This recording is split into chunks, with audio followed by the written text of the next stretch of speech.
start. The 2021 MD-CAT exams are over.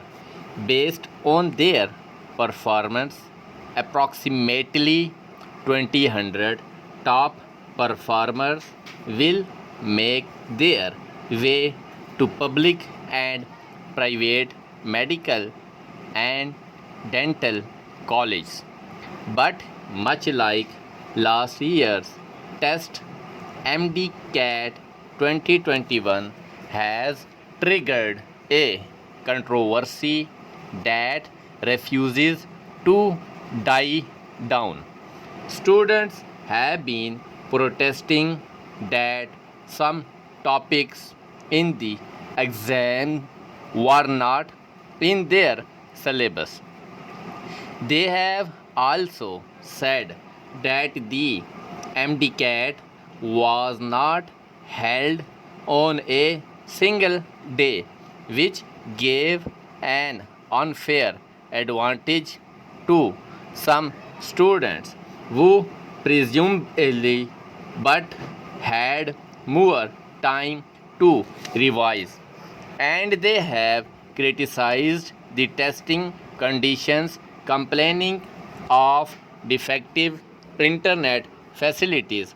The students have approached the Pakistan Medical Commission, which conducts the now centralized MD-CAT, with their grievances. The PMC has sought to respond with detailed explanations by, for instance, asserting that the testing system operates on a wireless local area network and not on live open internet.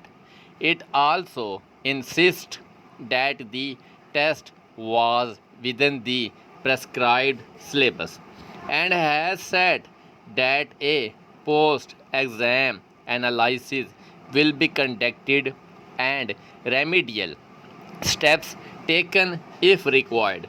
The students' charges cannot be taken lightly. Many have felt that they have been deprived of fair marks and that their choice of pre-medical subjects has now jeopardized their career path. An independent probe is therefore needed to assess that exactly went wrong and to address genuine concerns. However, it is also necessary to go beyond the immediate controversy.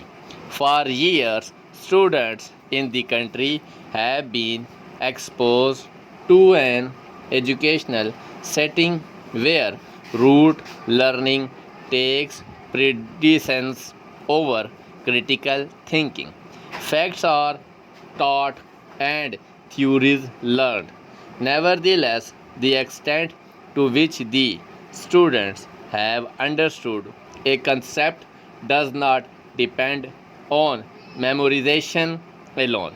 No doubt, rote learning has its advantage, but of what use is it if students are unable to apply the concepts learned to correctly answer tricky questions?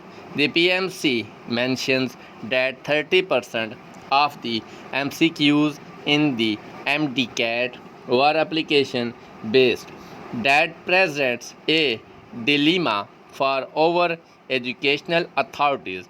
Should the exam be restructured or should classroom learning be revamped? Full stop.